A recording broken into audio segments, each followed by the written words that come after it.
दोस्तों, यदि आप पहली बार मेरे YouTube चैनल में तो आप लोगों से निवेदन है इसको सब्सक्राइब कर लीजिएगा और बेल आइकन पर ऑल पर प्रेस करना नहीं भूलिएगा, जिससे जो भी मैं वीडियो डालूंगा YouTube पर वो आपको सबसे पहले उसका नोटिफिकेशन मिलता रहे।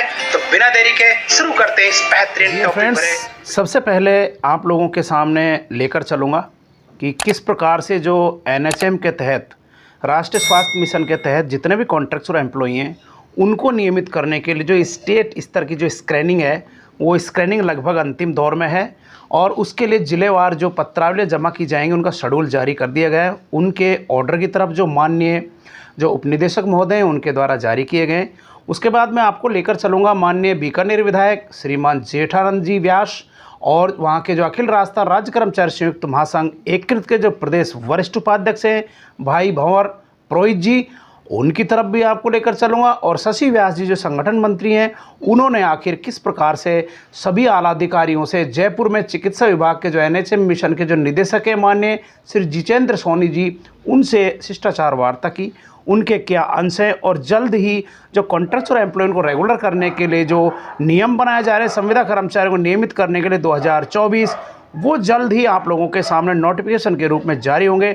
वो इसी चैनल पर आप लोगों को दिखाए जाएंगे। ये मेरा कमिटमेंट है, किसी भी ऑर्डर्स को आप लोगों से रिलेटेड है उसको मिस नहीं होने दूंगा।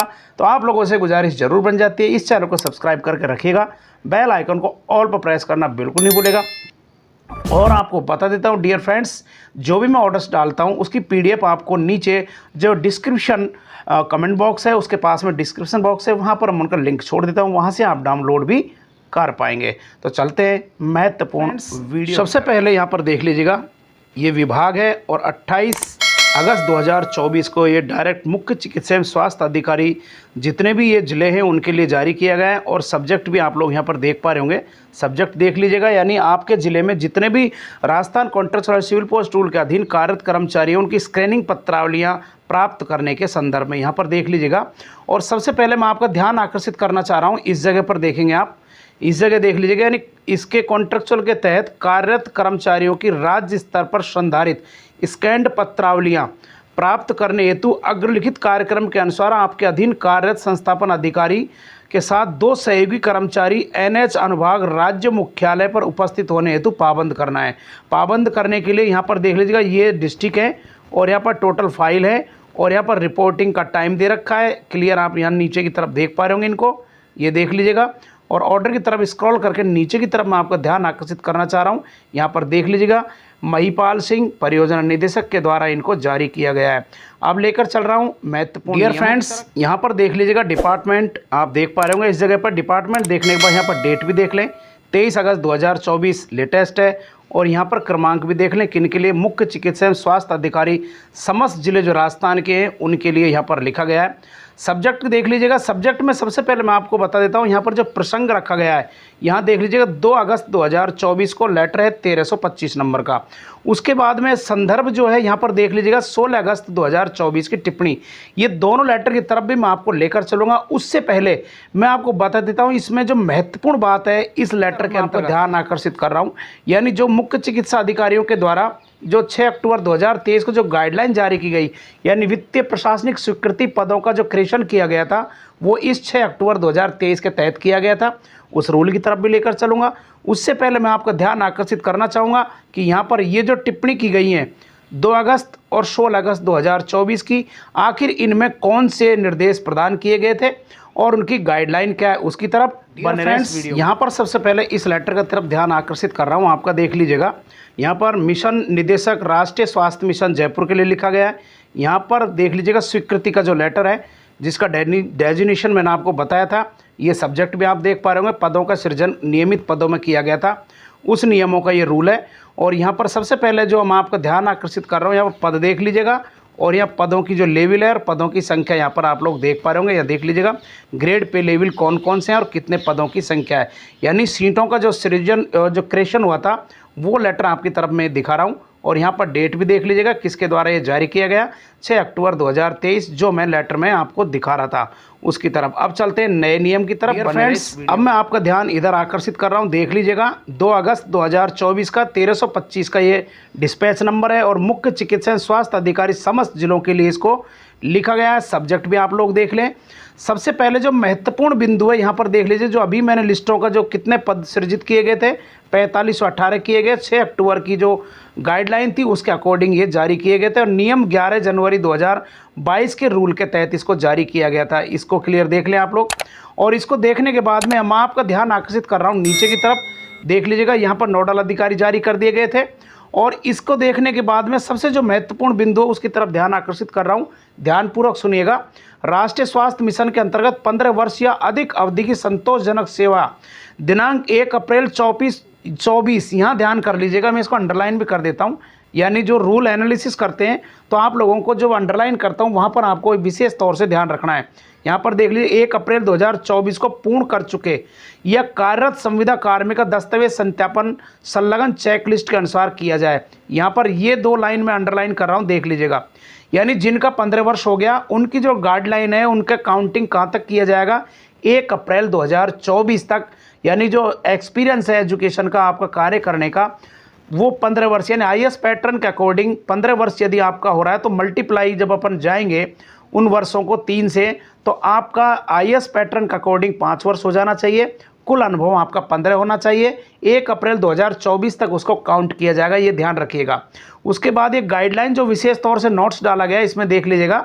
नोट परिप्रेक्ष्य में राजस्थान कंट्रोल और सिविल पोस्ट रूल के 20 बिंदु में 5 वर्ष कार्मिक विभाग की अधिसूचना जो जारी की गई थी 26 जुलाई 2023 को, उसके सेवा में 3 वर्ष के लिए 1 वर्ष की गणना का आधार 15 वर्ष संतोषजनक अनुभव दिनांक 1 अप्रैल 24 की स्थिति में रखने वाले संविदा कर्मी ही पात्र होंगे। ये ध्यान रखना है आपको, 26 जुलाई 2023। अब इस नियम को यहाँ पर देख लेने के बाद देख लीजिएगा 1 अगस्त 2024 का ये नियम जारी किया गया है। माननीय जितेंद्र कुमार सोनी जी के द्वारा, इसको मिशन जो डायरेक्टर हैं उनके द्वारा इसको जारी किया गया था, जैसा आप लोग यहाँ पर देख पा रहे होंगे, आपको क्लियर यहाँ पर दिख रहा है। अब चलते हैं नेक्स्ट। डियर फ्रेंड्स, अब मैं आपका ध्यान आकर्षित कर रहा हूँ 16 अगस्त की टिप्पणी की तरफ, जो यहाँ पर डिस्पैच नंबर आप देख पा रहे होंगे।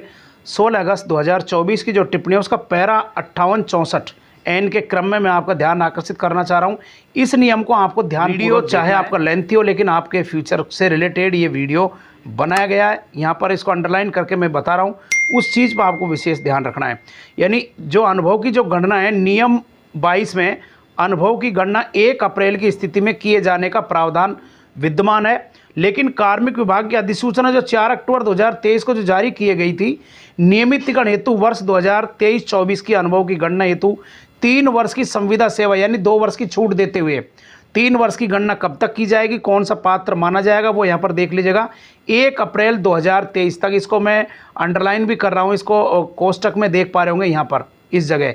यानी कोई कर्मचारी कॉन्ट्रैक्ट और एम्प्लॉई 3 वर्ष यानी 9 वर्ष की मल्टीप्लाई आईएएस को अपन 3 वर्ष में लेते हैं, वैसे अनुभव साधारण में लेंगे तो वो 9 वर्ष का अनुभव किसी का है तो उसके अनुभव की गणना 1 अप्रैल 2023 तक काउंट की जाएगी। अन्यथा की स्थिति में आप लोग देख लीजिएगा 2022 नियम के अनुसार 3 वर्ष की संविदा सेवा वाले कार्मिक को ही पात्र माना जा सकता है, जबकि 2024-25 यानी लेटेस्ट में वर्तमान में पूर्ववर्त संविदा नियम 22 के नियम 20 के अंतर्गत 5 वर्ष की संतोषजनक सेवा आईएएस पैटर्न से 15 वर्ष पूरा करता है तो सेवा की गणना 1 अप्रैल 2024 तक की जाएगी। यहाँ पर देख लीजिएगा 1 अप्रैल 24 तक की स्थिति में ही नियमितीकरण हेतु पात्र माना जाएगा। इन चीज़ों को डियर फ्रेंड्स आपका ध्यान आकर्षित करना चाह रहा हूँ। इस जगह पर मेन टॉपिक आपको यहाँ फोकस करना है, इन जगह पर फोकस करना है और यहाँ पर 3 वर्ष देख लीजिएगा और यहाँ पर 5 वर्ष का आप लोग यहाँ पर देख लीजिएगा। ये आपको फोकस करने, मेन पॉइंट आपको फोकस यहाँ पर करना है। यानी किसी व्यक्ति का 1 अप्रैल 2023 तक 3 वर्ष हो रहे हैं तो आईएएस पैटर्न में 9 वर्ष होना चाहिए। 1 अप्रैल 2024 को यदि उसके 5 वर्ष हो रहे हैं तो आईएएस पैटर्न का अकॉर्डिंग अनुभव उसके 15 वर्ष होना चाहिए। उनकी काउंटिंग इन वर्षों में की जाएगी। ये पैटर्न थे जो 16 अगस्त 2024 की जो टिप्पणी थी उसके अकॉर्डिंग इसको बेस मान के अनुभव की गणना की जाएगी। अब चलते हैं नेक्स्ट नियम की तरफ। डियर फ्रेंड्स, अब मैं आपको जो लेटेस्ट नियम है उनकी तरफ लेकर आया हूँ। यहाँ पर देख लीजिएगा, ये हम जो टिप्पणी आपको दिखाई थी दोनों प्रसंग और संदर्भ में दोनों टिप्पणियाँ हम कर चुके हैं। जैसा आपने यहाँ पर देखा दोनों टिप्पणियों को, ये टिप्पणियाँ देख लेने के बाद में नीचे की तरफ मैं आपका ध्यान आकर्षित और करना चाह रहा हूँ। जो महत्वपूर्ण बिंदु है यहाँ पर देख पा रहे होंगे, नीचे की तरफ मैं आपका ध्यान आकर्षित कर रहा हूँ। नीचे की तरफ स्क्रॉल करके लेकर आ रहा हूँ। यहाँ देख लीजिएगा इस जगह पर, यहाँ ध्यान आपका आकर्षित करना चाहिए। उसकी स्क्रीन पर थोड़ा बड़ा कर लेते हैं। यहाँ पर देखेंगे यदि आप, तो यहाँ पर क्लियर लिखा आएगा नोट, वर्तमान के परिप्रेक्ष्य में Rajasthan contract hire civil post rule 22 के बिंदु 20 में उल्लेखित वित्त वर्ष की 23-24 में 3 वर्ष कार्मिक अधिसूचना जो 28 जुलाई 4 अक्टूबर एवं संदर्भित टिप्पणी 16 अगस्त जो मैंने आपको दिखाई थी, संदर्भित टिप्पणी की बात की गई है। पूर्व सेवा के अनुभव की गणना 1 वर्ष में अधीनता के आधार पर 9 वर्ष का संतोषजनक अनुभव यदि 1 अप्रैल 2023, 24 और 23 ये दोनों डेडलाइन ध्यान रखनी है आपको, इन स्थितियों में रखते हैं तो उन सभी संविदा कर्मचारियों को पात्र मानने के आधार पर उनका नियमितीकरण करने की प्रक्रिया शुरू कर दी जाएगी। ये लेटेस्ट 23 अगस्त 2024 के ऑर्डर हैं माननीय डायरेक्टर महोदय के द्वारा। ये जितेंद्र कुमार जी के ऑर्डर हैं, जैसा आप लोग यहाँ स्क्रीन पर देख पा रहोगे। अब चलते हैं महत्वपूर्ण नियम की तरफ। अब मैं आपका ध्यान आकर्षित करना चाह रहा हूँ इस जगह पर, यहाँ पर देख लीजिएगा और डेटेड देख लें, डिस्पैच नंबर देख लें। हाल ही में इन आदेशों को माननीय निदेशक महोदय के आदेशों को देखते हुए समस्त जो मुख्य जिला शिक्षा अधिकारी, मुख्य चिकित्सा एवं स्वास्थ्य अधिकारी हैं, उनके द्वारा समस्त जितने प्रमुख चिकित्सा अधिकारी हैं उनके लिए लेटर जारी कर दिए गए हैं। यहाँ पर देख लीजिएगा किस प्रकार के लेटर जारी किए गए हैं, इन लेटरों को देख लें। यानी जितने भी 3-3 प्रतियों में तैयार की जा रहे हैं उनकी डेडलाइन देखें। यदि डेडलाइन की बात की जाए तो डेडलाइन 2 सितंबर रखी गई है और 3 प्रतियों में पत्रावलियाँ तैयार रखी जा रही हैं। 9 वर्ष इनमें अनुभव का न्यूनतम रखा गया, अधिकतम 15 वर्ष या उससे अधिक हो सकता है। वो समस्त जितने भी कॉन्ट्रैक्चुअल एम्प्लॉई हैं जो RCHCF जो रूल है उसके तहत 20 नंबर के बिंदु के अकॉर्डिंग जो व्यक्ति इसमें पात्र हैं उन सभी के नियमितीकरण के लिए प्रक्रियाएं शुरू कर दी गई हैं और 4 सितंबर तक जो स्टेट लेवल की बैठक है वो होना है। उसके बाद में जल्द ही जो नियम बनाए जा रहे हैं DOP कार्मिक विभाग के द्वारा जल्द आप लोगों के सामने नोटिफिकेशन के रूप में जारी होंगे। तो आप लोग इस चैनल को सब्सक्राइब करके रखें। किसी भी प्रकार के नियम हैं, ऑर्डर हैं, आपसे रिलेटेड है, उनको वंचित नहीं होना पड़ेगा आप लोगों को। अब चलते हैं महत्वपूर्ण वीडियो की तरफ। आखिर जो बीकानेर के विधायक हैं श्रीमान जेठानंद जी व्यास जी, उन्होंने आखिर संविदा कर्मचारियों को जो विधानसभा में जो मुद्दा उठाया था उसको लेकर वर्तमान में सरकार के जो माननीय मुख्यमंत्री महोदय हैं उन तक वो मिले हैं संविदा कर्मचारियों को लेकर। और वरिष्ठ जो उपाध्यक्ष हैं एकीकृत महासंघ के माननीय भंवर पुरोहित जी और शशि व्यास जी, उनके द्वारा आखिर जो आज मिला गया था विभिन्न प्रकार के सरकार के आला अधिकारियों से, उन्होंने क्या कहा उसकी तरफ बने रहे इस वीडियो। भारतीय के चरण नमन। मैंने विधानसभा में संविदा कर्मियों के लिए प्रश्न उठाया था, उसके पक्ष में बोला और उसके बाद सरकार इस ओर अग्रसर है और संविदा कर्मियों के लिए जो होना चाहिए उसके लिए सरकार प्रयासरत है। और मैं मुख्यमंत्री से मिला, अधिकारियों से मिला और अतिशीघ्र संविदा कर्मियों को इसका फायदा मिलेगा और उनको जितना मिलना चाहिए नियमितता के लिए या 24 तो सेवा नियम उनके लिए बनाकर सरकार उनको तुरंत इसका लाभ दिलाएगी। पूरे राजस्थान में जो संविदा पर कार्यरत है अलग अलग विभागों में NRSM के लोग हैं, पंचायत राज के लोग हैं, मदरसा बोर्ड के लोग हैं, नरेगा के लोग हैं। माननीय हमारे बीकानेर के पश्चिमी विधायक जेठानंद जी के साथ हमने MD NRSM से बात की, DOP सेक्रेटरी से बातचीत की, फाइनेंस सेक्रेटरी से बातचीत की है और पॉलिसी अतिशीघ्र जो राजस्थान कॉन्टेक्चुअल हेयरिंग एक्ट आपका बना है उसके अंतर्गत सभी कैडर के सेवा नियम अंतिम चरण में है और सेवा नियम कैडर के बनते ही नियुक्ति की प्रक्रिया जारी हो जाएगी। मेरा सभी संविदा कार्मिकों से निवेदन है कि हमारे जनप्रतिनिधि जनता के लिए है, उन्होंने विधानसभा में भी आपके मुद्दे को उठाया है और राजस्थान की सरकार गंभीर है। हमारे विधायक आदरणीय जेठानंद जी के नेतृत्व में जनवरी में माननीय मुख्यमंत्री जी को इस बात का संज्ञान दिलाया गया। आज भी हमारे विधायक महोदय ने DOP सेक्रेटरी से बात की, MD NRSM से बात की है ताकि जो नौजवान इतने लंबे से समय से अपनी नियुक्ति का इंतजार कर रहा है, मेरा निवेदन रहेगा थोड़ा धैर्य और रखें, सभी को नियुक्ति मिलेगी। सेवा नियम जो आपका कैडर है उसका सेवा नियम DOP में फाइनल स्टेज पे है, कभी भी सेवा नियम जारी होने के बाद नियुक्ति की प्रक्रिया शुरू हो जाएगी।